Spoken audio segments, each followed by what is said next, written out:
What is going on, everyone? Welcome back to another edition of the Breakdown Sportscast. I am your host, Kory Willis. I hope everyone is doing well on a Friday, getting ready for another week of college football, championship week. That's what we're in. I hope everyone is doing well today. As always, we appreciate you guys listening in on the show. Of course, we are on many different streaming platforms, such as Spotify, Apple Podcasts, YouTube, Amazon Music, and Amazon Audible, iHeartRadio, and many other platforms out there. So we very much appreciate you guys listening in. Be sure to like, comment, and subscribe to the show. It definitely helps us out, and it gives us a lot of feedback on how we can improve the show. And it's just a great all-around resource for you guys to, just give us your feedback as always. So we very much appreciate it. As always, I'm with my good friend and co-host. You know who he is. He is Chris Bolton. What's going on, Chris? It was good, Kory. Nothing much, man. Nothing much. This is championship week. What we've been waiting for. And man, I mean, we've said all season. This week 8. It's week 12. Like, where's the time going? It's here. This is championship weekend. Absolutely, man. We've been waiting. We've been waiting for this moment for weeks, and now we really get to delve deep and see who are the top 4 teams in the country. And we're rolling. We're here. We're rolling. I think this weekend we'll see something kind of similar to what we saw, I feel like, back in the day in conference championship games. Mm-hmm. You remember these 2 words, Kory? Style points. Oh boy, how can I forget?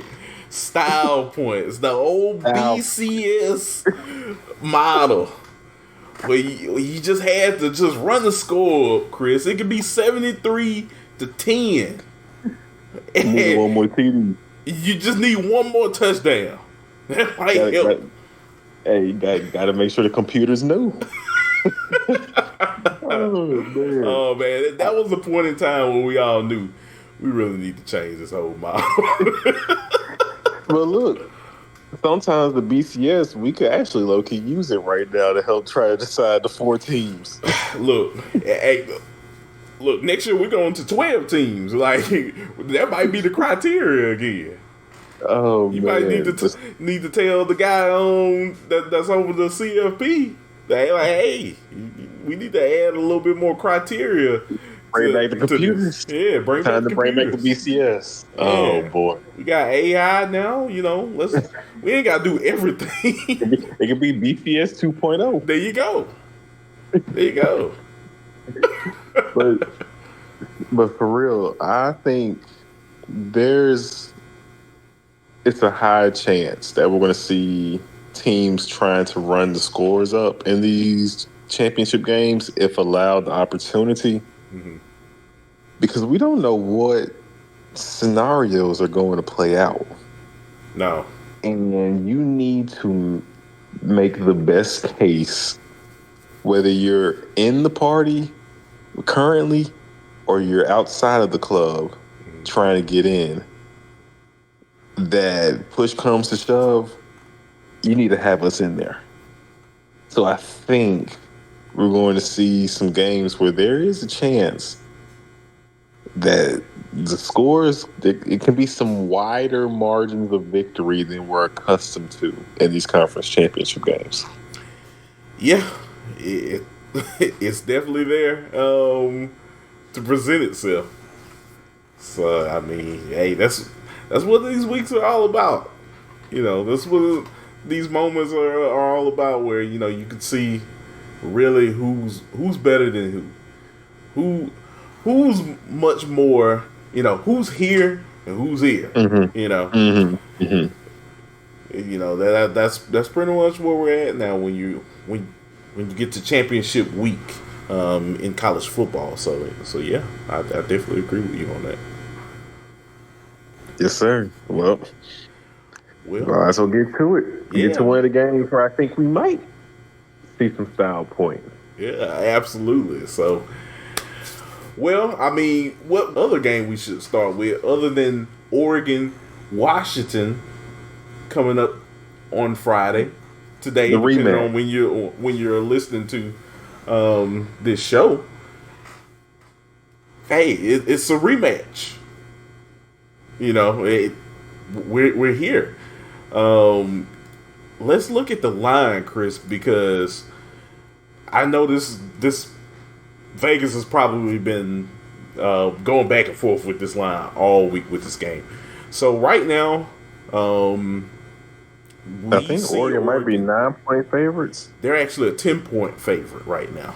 Oregon's a 10-point favorite in this football game. The over under is at 65 and a half. So a lot of points they're looking at being scored in this game. Mm-hmm. But there has to be a winner, of course. Vegas has Oregon going over Oregon, Washington.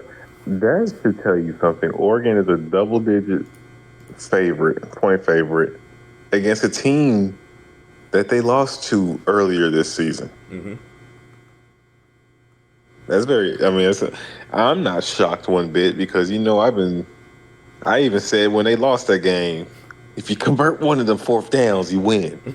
But this is a team that has throughout the season has consistently been beating down their opponents and have not scathed by with any wins. Mm-hmm. So it's not shocking to me that Oregon is the favorite in this matchup.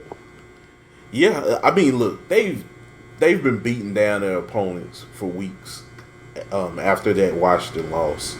So you know that they're going to come out with a very pissed off attitude, looking to really spoil Washington's season. Like Right. they made it this far. You've gotten one over us earlier in the season. Can you beat us when it counts? That's going Yeah. to be the question. That's what I'm ready to see, and I think Vegas has this one right. I think Oregon is going to be the top dog in this game, and I think Bo Nix and company is going to show you why. I agree, Kory. Oregon is just an extremely complete team in all facets of the game. You know, their running backs are very good, led by Bucky Irving, who just it seems like every time he gets a carry, he makes at least one man miss a tackle on the play. He's just too quick. Extremely. The lateral quickness is insane. You have a veteran quarterback in Bo Nix, who's the odds-on favorite to win the Heisman Trophy right now. He's been incredible this season. You got Freeman on the outside, and all Pac-12 wide receiver. The defense has been very stout. Your offensive line is very physical and tough, and gives Bo Nix all day to pass the ball and creates running lanes for the running backs. There are a few holes to find on this Oregon team. I think possibly the secondary can be exposed, which is how Washington was able to, in part, pull off their win against the Ducks earlier this season. Was with their ability to get the ball downfield and get it to guys like a Dunze on the outside. So that will be something to watch for, especially if Washington plans on repeating their formula for winning this game. I don't see it happening on the ground. I think it'll have to be another Michael Penix, a Dunze, like guys like that, just showing why they are the best, one of the best, some of the best players in the nation.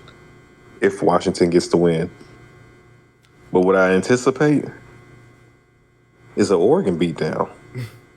I think Oregon is just, they're a much more complete team. They are a team that's coming in looking to not only spoil Washington's season. They are looking for revenge and want to solidify themselves in the playoffs. This is the game for them. Ever since that loss, this is what they've had on their mind is this moment. Yeah. You don't win this game, like, there's no way. There's no way.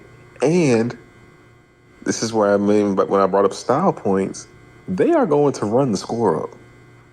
Kory, I think the final score of this game could very well be 41-14, 42-14, 42-21, something to that extent, like a 20-plus point win for Oregon is honestly what I'm anticipating. I think Oregon shows why, in my eyes, they're one of the two best teams in the nation.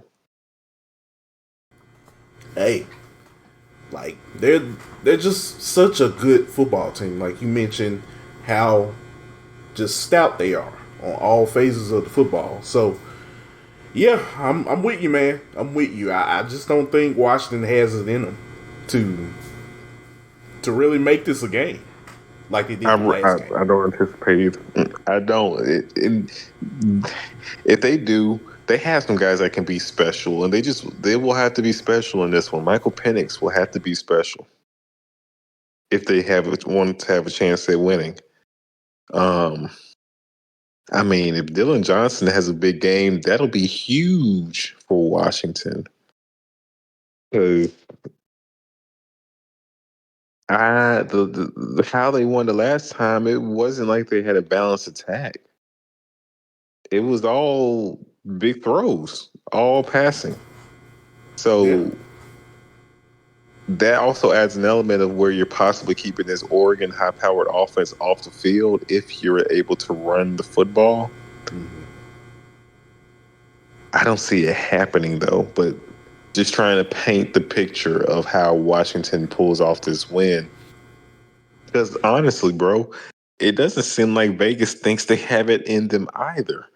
The 10-point underdog to a team you beat earlier this season, that's a slap in your face. No, I think Vegas they're thinking like us. Like, what can Washington do to stop these guys offensively? From what we've seen in them since they lost, they look unstoppable. And going back to that ball game, similar to turnovers, fourth down conversions, that's just random. I don't think you anticipate that happening again in this ball game, how that game played out. I think more times than not, Oregon wins this game handedly. And I think that's what we are anticipating as well. That's what we are anticipating happening in a game that is a neutral site game and no longer in Seattle, Washington. No, I definitely agree with you. It's, neutral site game.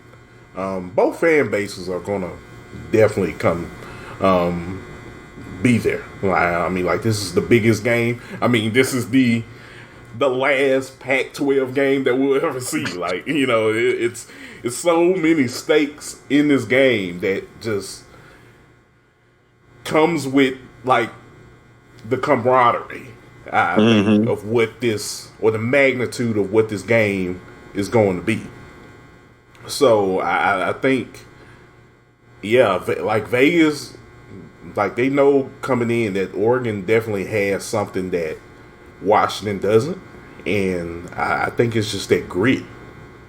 And I think once we hit, like, it might not even be towards halftime. I'd say like mid-second quarter, you're really going to see Oregon turn it up a notch and really impose their will on Washington. So I think Washington's, I don't see them laying down, but I think over time we'll know who's the best team in the Pac-12. For sure, I agree. So yeah, man, yeah, it's going to be a good one. I definitely can't wait. This game is going to be at 7 p.m. On Friday. So yeah, I can't wait to see what happens in this football game. So it should be fun. Should be fun. But anything else you want to elaborate with this game, Chris? Nothing else to be said. Okay. All right, man. Well, yeah, on Sunday we'll definitely break it down, and we'll definitely be talking about it for our Monday show. So, next game that we do want to talk about, we want to go into the Big 12 and talk about the game between Oklahoma State and Texas, the Big 12 championship game. This game is going to be an interesting one too, because Texas is on the outside looking in, Chris, just looking for a spot in that CFP. So Vegas right now has Texas as a 15.5 point favorite, and the over under is at 54.5. So what do you think about this game, Chris? Because for me, I think Oklahoma State doesn't have a chance, of course. I think Quinn Ewers and company is going to have a really good day. But, it's always that slight chance that Texas can, go sleepwalking. But I'm leaning towards them not doing that. But what do you think? Yeah, I think, like I said, man, I think the word for me this weekend is style points. We just saw Texas play the best the best game of their season, the most complete game of the season. And I expect that energy to carry over in this Big 12 championship game because, like Oregon, they have something to prove. A win doesn't just get you into the playoff in this game. You want to leave no doubt that we should be in the dance. So I think Texas goes out here and they try to run up a good old-fashioned Big 12 butt whooping on Oklahoma State. It's an achievement that Oklahoma State has made it to this point, especially with how the season started. But it's a reason Mike Gundy got Coach of the Year. They ain't got no damn business being in this ball game, Kory. Not at all. Not how the way they started. You look at the team and how the way they started, Chris, is like, all right, you beat Central Arkansas first game 27-13. It's like, all right, whatever. At Arizona State 27-15. It's like, and then you lose to South Alabama 33-7. South Alabama puts that stumping to you, that A-Town stumping. I ain't talking about Atlanta. 33-7, and then you go to Iowa State and lose that game 34-27, and all of a sudden you're looking at like, hey, you think this year is going to be? Yeah, it's going to be just disastrous, a nightmare. But you figure it out, and kudos to Coach Gundy for figuring it out. He started playing, I believe, from that game on, the Iowa State game. They leaned on Ollie Gordon, and he is the only chance this team has of winning. Unfortunately for Oklahoma State, Texas is one of the 10 best run defenses in the nation and features a defensive line with several guys that will continue to play football, just not on Saturday. Yeah. It's something else. I'll tell you that. But yeah, I think when you look at both of these teams, Chris, I just think, if Texas comes out and they're very serious, and I mean they have no reason. They have to be serious. To not. They need to put a beat down on Oklahoma State. They have to. They need to. Yeah. Yeah, like there's a potential spot. We know there's a potential spot waiting for you. Ohio State, they're out. Like, someone's jockeying for that fourth spot. So overall, they're gonna have to be very, very serious about performing very well in this game. So not putting their foot up off of the gas pedal at all. So it's gonna be interesting. But I do think What's the Quinn point Ewers. spread in this one? Um, 13, is it like 13 and a half? Point spread in this one is 15 and a half. Goes to Texas. Yeah, yeah. So again, Vegas anticipates Texas playing like Texas, Yeah. like the Texas team that we know they can be. Like I feel like we finally saw the team we truly thought that they were this preseason. We saw them last week, and that might be bad news for the nation. Maybe Texas has truly figured it out, and if they somehow find their way in SCFP, that would be a team I want to play at this point in the season. Yeah. Hey, sky's the limit. Sky's the limit for sure. This is the team, man. This is Sark's team. Mm-hmm. Like this is the squad he's been grooming for this point since he became head coach. Right. And I think he knows. I'm sure he knows what's at stake. So, he's probably all week has prepared Yes, his team. and he's one of the best play callers in the nation. Mm-hmm. So, I mean, that's just another factor and advantage for Texas that can play dividends in a game like this. If he gets in one of his rhythms calling plays, this could be another game where, you maybe win the kitchen, got you some snacks, and you come back to the TV. Next thing you know, touchdown, Texas. Like, they can score just like that. This game can get ugly kind of quickly. Yeah. Absolutely. So yeah, I'm definitely going to take Texas at that 15 and a half spread, and we'll definitely see what happens on Saturday. But yeah, anything else you would like to add, Chris, on this game before we move on? Nothing else on this game. I got Texas winning big as well. Okay. From the Big 12 championship, Chris, to the SEC championship. A game that's pretty much been set for like 2-3 weeks now.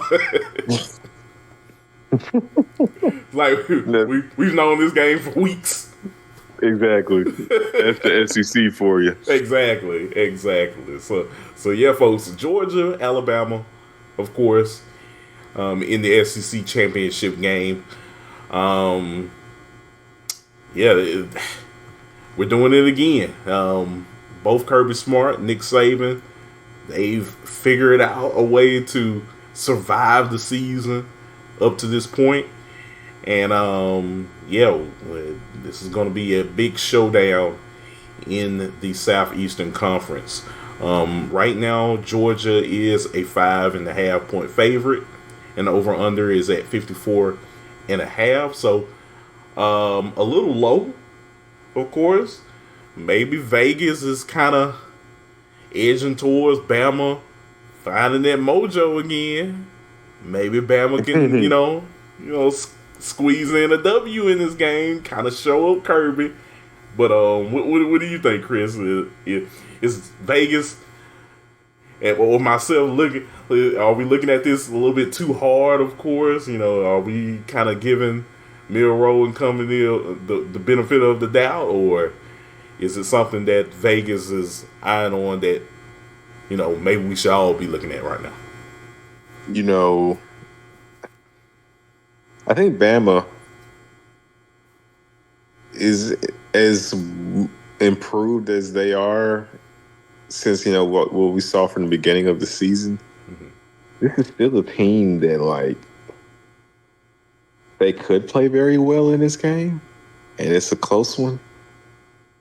But they also they could get beat handily.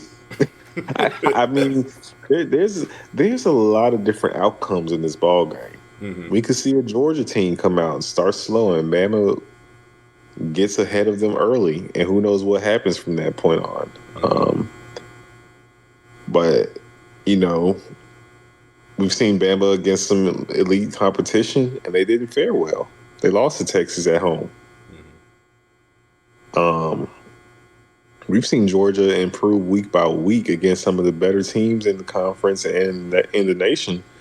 A very good Missouri team, they put up points. A very, well-respected Ole Miss team scored a lot of points.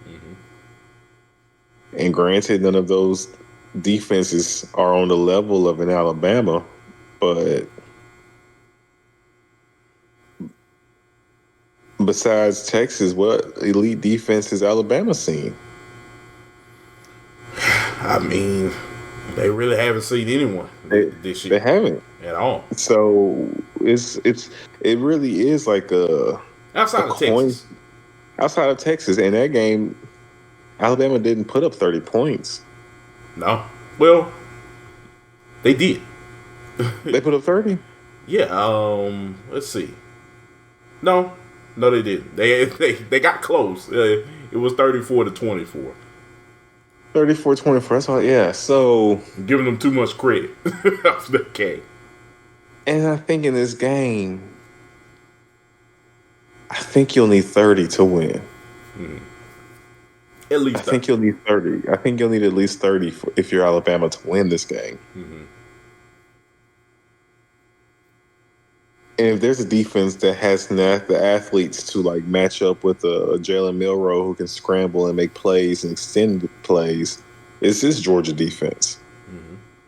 If there's a defense that's able to match up with guys like Isaiah Bond and Jermaine Burton on the outside and play some man coverage and lock those guys up, it's this secondary. Like I said, I've seen these boys buckle up and put the seatbelt and strap these folks in for several games. That's what Georgia's defense does. And we've seen this defense make a lot of adjustments. We've seen a Florida score on the first drive, an Ole Miss score on their first couple of drives, and how they adjust and just make life a nightmare the rest of the game for those teams. I tend to lean towards Georgia getting the win, because I feel like I've seen more consistency. I've seen similar growth for both teams compared to what they were to start the season. They have both improved a lot. But I feel more confident siding with Georgia to get the win in this ball game than I do siding with Alabama. I think so too. Like Georgia's just a little bit more far ahead than Bama this year. It seemed it took a little bit for Bama to get things rolling. No pun intended. But for Georgia, they found out their deficiencies earlier in the season when they needed them the most. And now we're at a point where we're in the conference championship game, and you have to pretty much lay most of your cards out or your deck and really, showcase why you're here in the first place. For Alabama, like they've certainly gotten better, but they're just not at that level of Georgia, even at this point of the season. I agree. I think someone we really do need to keep an eye as an X factor is the man who won the ball game for Alabama last weekend with his catch. I mean, that's Isaiah Bond. Yeah, he's someone who brings some pop and explosion to this Alabama offense that has lacked it a lot of times this season. And it's kind of reminiscent of like some of the receivers they've had over the last 4 or 5 years, where they always have that one athlete that can break a play open, whether it was Jalen Waddle, whether it was Henry Ruggs. Bond is that guy that can do that for this offense. And I think if I'm Georgia's secondary, Georgia's defense, he's priority number one when it comes to the receivers I want to lock down. I think this Bama offense kind of goes with Bond. And if you can make Burton be the guy that beats you, I think that's what I would prefer, having to go down. Like, if I'm gonna lose, it's gonna be to Jermaine Burton. No offense to him, but he has been up and down during his career as a Alabama wide receiver. Where sometimes some games you get that number one guy that you thought you got in the portal, and in some games he's real quiet. But Bond, I feel like has been much more consistent for this Bama offense, and just kind of brings an element that's more important to Alabama's offense in where they stand currently this season. Yeah, he's definitely, like, when they've needed Bond the most, he's made the plays that's helped them get ahead in these games. Burton has well, but like you said, in spurts. You never know what you're gonna get with Burton each week. You might get the Burton that you got against Ole Miss. You might get the Burton that you got like in the Mississippi State game. I think he was kind of quiet. Yeah. And there were a couple other games as well, like the South Florida game. He was relatively quiet in the LSU game for the most part, honestly. Yeah. So yeah, it's definitely going to be an interesting one. I think you hit the nail right on the head, Chris. With that, it's really going to come down to the playmakers for Alabama. Of course, they have a shot at winning because it is Bama. At the end of the day, they have really really good high quality players that can win them championships. But to put it all together, going up against this Georgia team, it's going to take a lot of hard work to stop the Bulldogs. So overall, I will hold Vegas to that 5.5 point spread that favors Georgia, and we'll see what happens.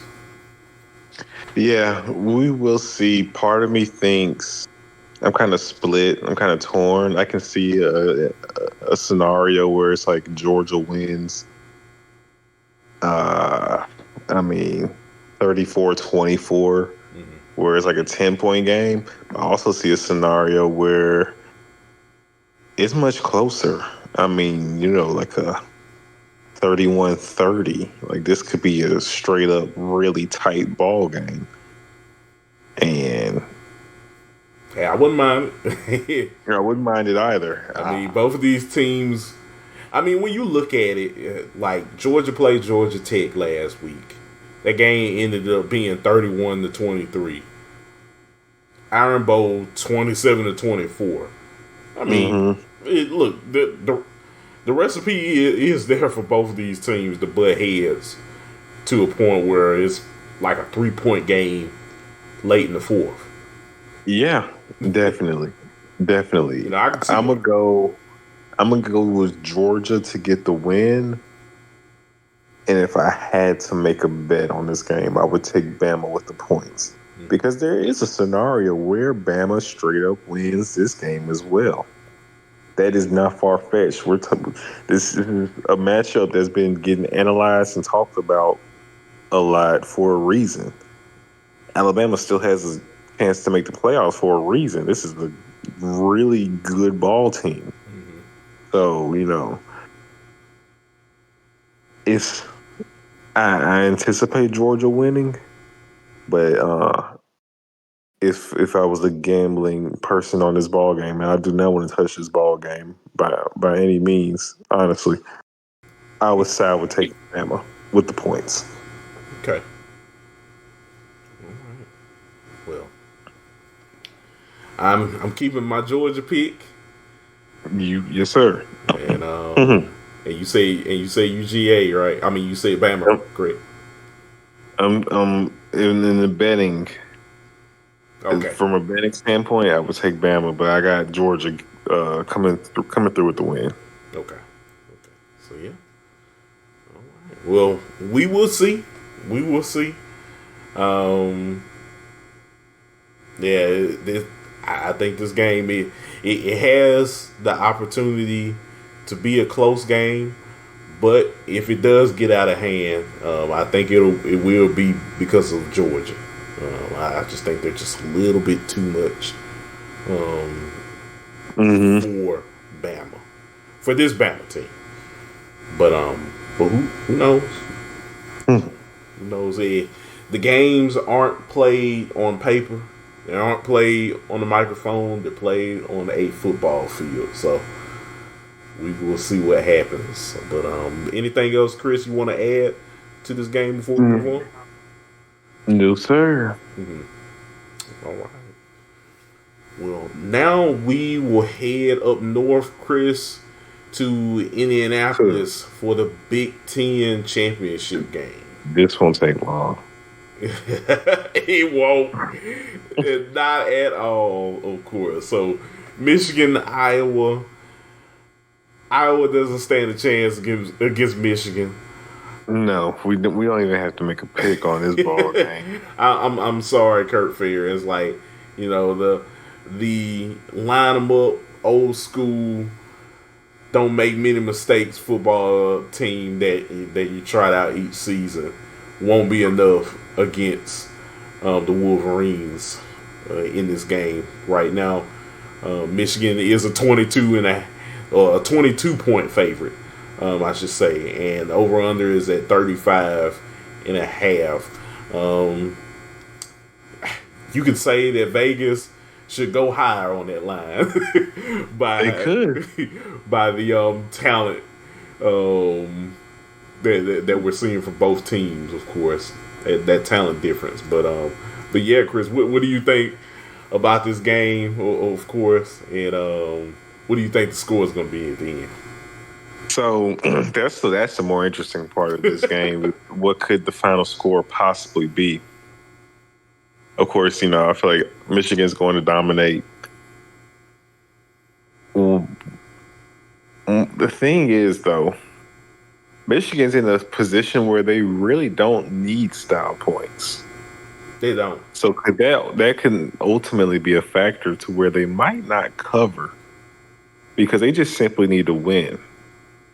So they might honestly end up winning the game like 24-3.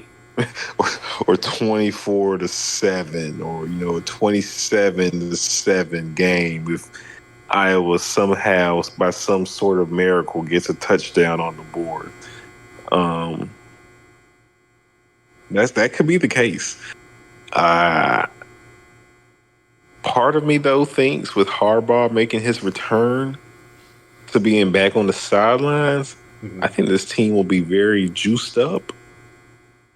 And they're going to end up just sending a message to everyone. I mean, they might end up just take it out on Iowa. So I think they do cover. And I think this game gets ugly. I mean, I'm thinking 34-0, 34-3. I think Michigan covers. Yeah, I think so too. And the thing about them, it's when you're watching a Michigan game, like it's never really flashy. It's just no. It's just I beat you. That's what it feels like they're reiterating when they're winning these games. It's like I beat you. What was the score? Oh, just 24-3.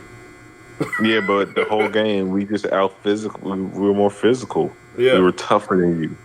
We grinded you down to the point where you had no fight left, and you couldn't get a stop on third down, and we just had a 12-14 play drive, just punching you in the mouth, and we run the football and score a touchdown. That's how they play. That's how they play. Take 7 minutes off the clock and get a TD, running the ball 15 times. Yeah, it's very methodical, very boring as what some college football fans may look at, and hey, It worked. it works. Like what can you say? It works. Look, I ain't too mad at it. Hey, you do what you need to do to win your football games at the end of the day. Mm-hmm. So yeah, But yeah, I agree I with will. you. I will say this real quick. If by any means Iowa wants to have a chance in this game, they will have to capitalize on every single mistake Michigan makes. Mm. Literally, Kory, every mistake. Whether Michigan jumped off sides, boom, hit them for a deep pass. If they get pass interference, you need to get that 15 yards, and you need to keep the drive rolling and get at the first down and get a touchdown off it. If they get a pass interference on third down, any dumb mistake Michigan makes, JJ McCarthy throws a bad pass, you have to pick it off. This is that kind of game. You anything that's gift wrapped for you, you have to take the gift. You have to make the play. You have to. Yeah, I'm. I would script it like that if I'm Kurt Ferentz. So like, look, any penalties, anything like that, pass interferences, anything like that, I'm literally drawing up one-on-ones to just throw to my best receivers down the field. Like, why not? Yes. We've been getting like steamrolled for years in this game. Mm-hmm. It's time to, Do return some the do favor. some do some end arounds, some reverse, some running back pass. I mean, whatever NCAA 14 plays you can find. Oh, I know a couple of them. Whatever plays you can find that are unconventional, but it's time to go deep in the book. Yeah, It's time to go there. yeah. No, I agree. I agree. Hit the jet sweeps. Hit a couple of screens. Like, look, do what you got to do. I mean, if you got to run Wild Hawk, I don't know if it's called Wild Hawk or if Iowa's version of Wildcat. Whatever you got to do it. Just Like, do it. pull out all the packages.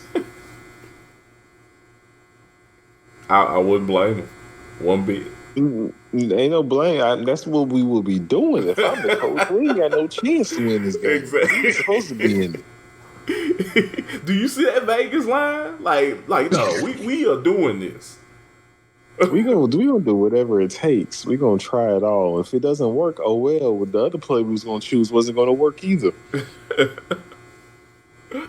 Oh man, yeah. Look, you gotta approach it with a more serious demeanor. You gotta really come out with all the stops, of course. So you can't blink. You can't blink. It can't blink at all. Can't blink at all. The first play of the game needs to be a flea flicker. Why not? I don't know how many times I was past the football for their first play of the game, on the first play from scrimmage.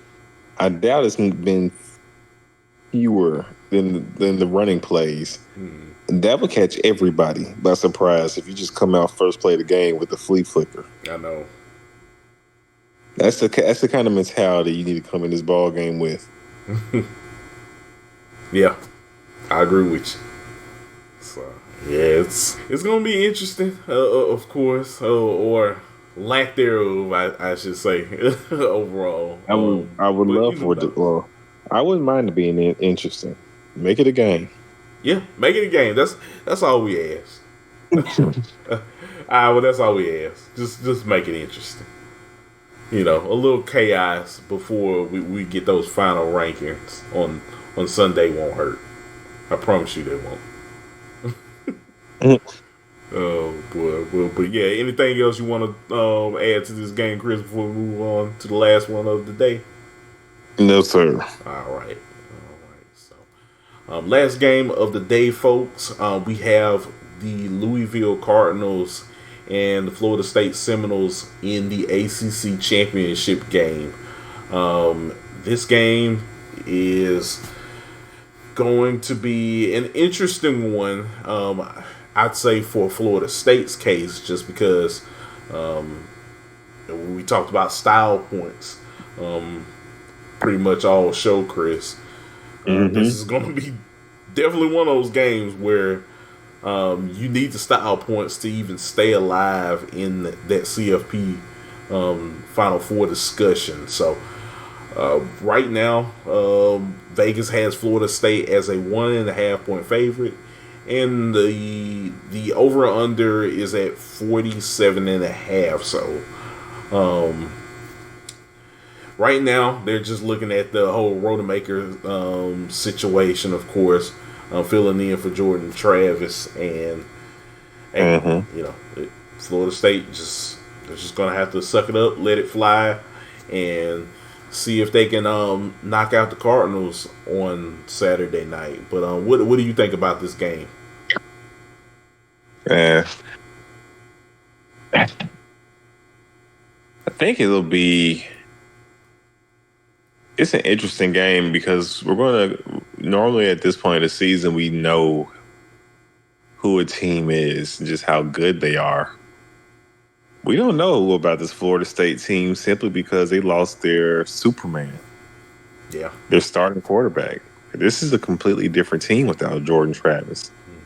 These guys are still trying to find their way, like what's going to be our best way, our best option offensively to move the ball, and what our identity is going to be now.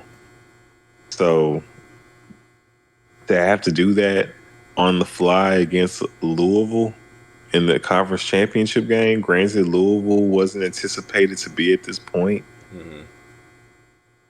but they are a very good team, a very well-coached team by Jeff Brom, and a team that's coming off a loss. So I expect them, like most teams coming off losses, to be very dialed in and hungry to redeem themselves, especially the way they lost to Kentucky. I think the Cards they gonna be locked in. They want this trophy. This will be the first time in school history, too, I believe, that they won a ACC football conference championship. Hey, like that'll be huge. This is a huge game for the program, and I think they have more. I think they know who they are. They know their identity. I trust this Cardinals team more than I trust Florida State at the moment. Just not knowing what to expect from their backup quarterback in this game. And Jack Plummer has been a very solid transfer quarterback and has filled the role well for Louisville. I think he has a good game. I think the Cards bounce back. And I feel comfortable taking Louisville with the money line. No points needed. Just take Louisville to win. That's definitely an interesting one. Hey, that is a Bolton's bets line if I ever heard one. Oh my gosh. Yes, sir. We got a couple more, but Kory figured it out. That is one of them. Oh man, look, I agree with you. Look, if you're ever gonna catch Florida State slipping, now should be the time. They don't have the Superman like you said. Rodemaker isn't a world beater out there by any stretch of the imagination. Like we all saw that Florida game last week, very underwhelming.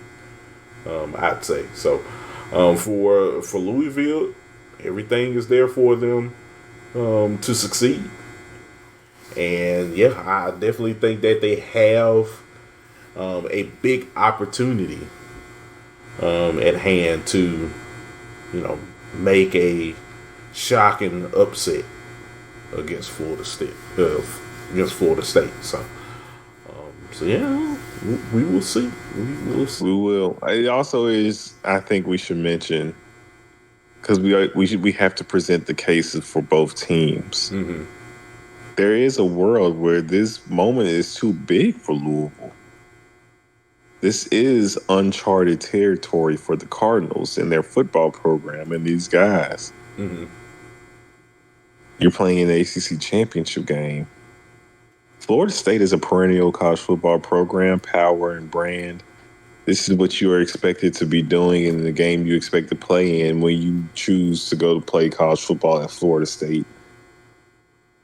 So I think the first quarter will be very interesting to watch because we're going to learn just how big this moment is maybe for Louisville. Mm-hmm. And if Florida State wins the point advantage in the first quarter, I think that has the potential of going a long way in setting the tone of what kind of football game we'll be watching. So I think the first quarter in this ball game, maybe more than any of the others, will be very telling towards tide of how this game will play out. Mm-hmm.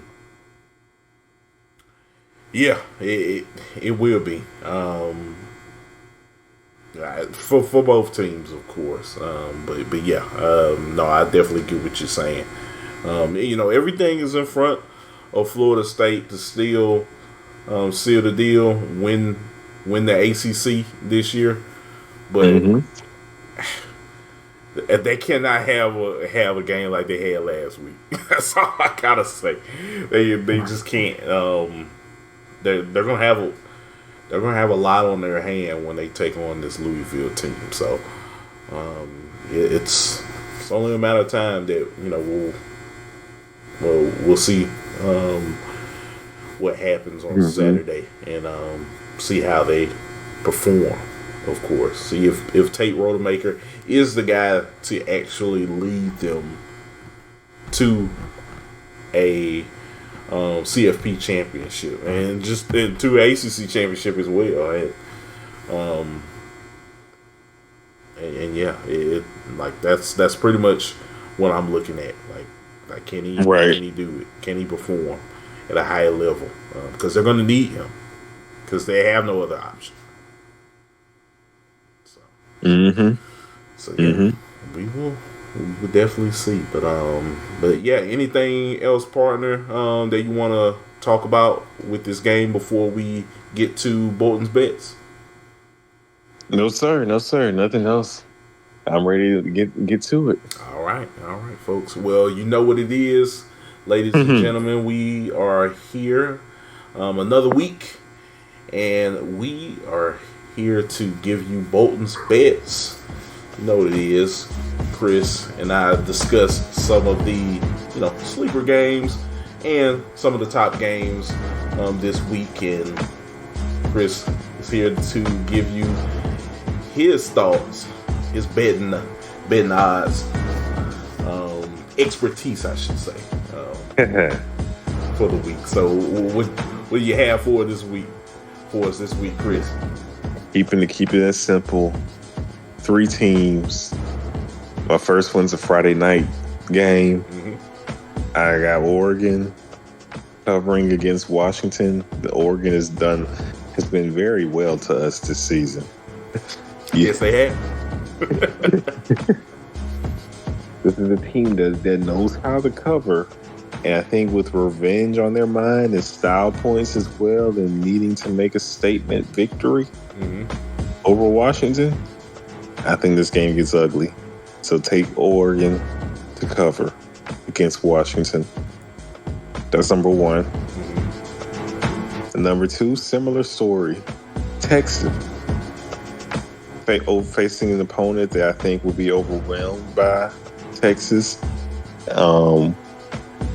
Kansas State was similar to Oklahoma State in the fact that they were a team that came into that ball game really looking at being known for their rushing attack, Mm-hmm. and they pivoted and had great success against their Texas secondary. Well, this is a Texas team that's had a few weeks since then to kind of bounce back and I think fine tune some things defensively, some more reps for some of those defensive backs. Because Texas does play like a young DB out there on the outside who got an interception in that Texas Tech game. That was a big play for him, even though he got burnt. Yeah. That D-line forced the underthrow, and he took advantage and got the interception.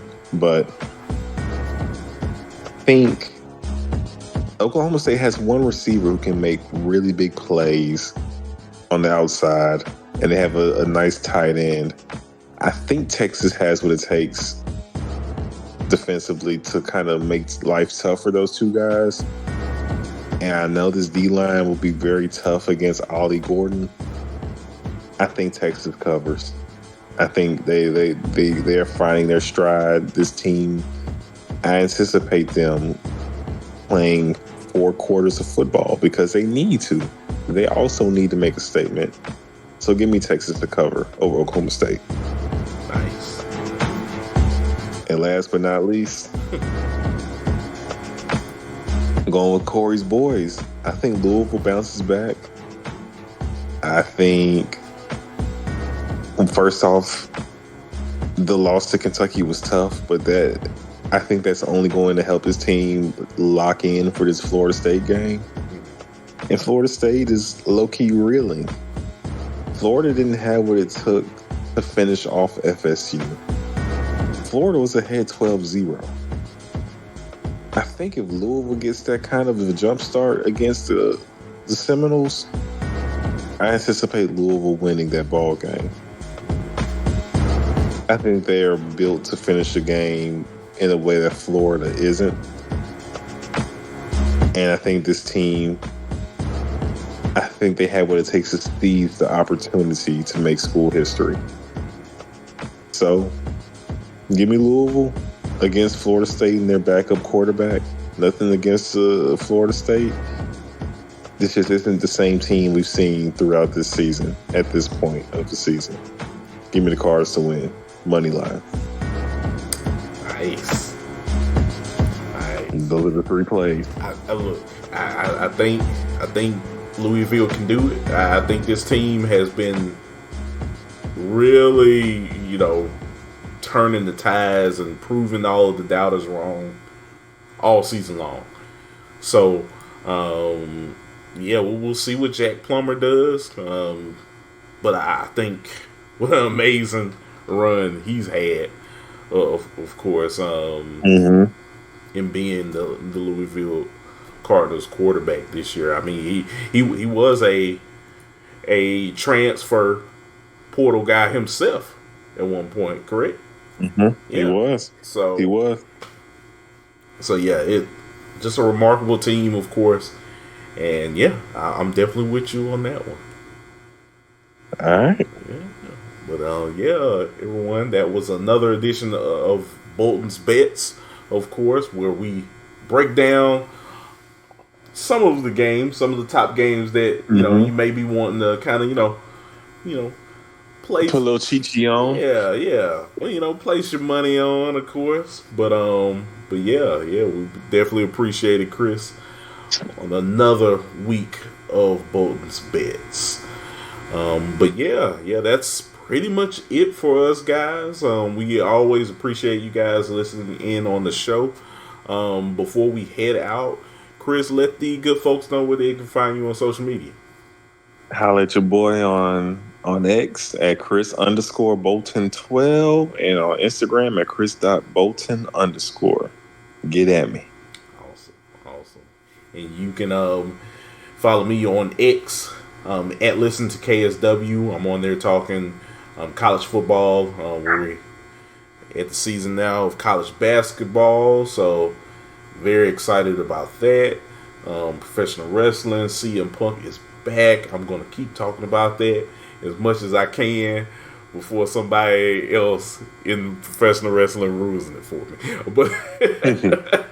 But just follow me on there, guys, and hope to speak to you whenever you want to chat about anything, of course, in popular culture today. So, yeah, that's it for us, guys. Like we said, we appreciate y'all listening in on the show. And yeah, this is championship week. Championship weekend. Yep. So we got all of the championship games, of course, and then on Sunday we'll have the final. Well, I shouldn't say final CFP rankings, but the The final standings. four. Yeah, the final four rankings that we'll have heading into bowl season, and then we'll also know where a lot of these bowl games Oh yeah, are. that'll be fun Yeah. too. Yeah, Yes, yeah, sir. that's always fun. Always fun. But yeah, we will definitely fill y'all in on the highlights and just our thoughts about the week that was championship week on Monday. And yeah, we hope to hear from y'all again. So until next time, y'all take care, and we will see y'all next week. Peace. Peace.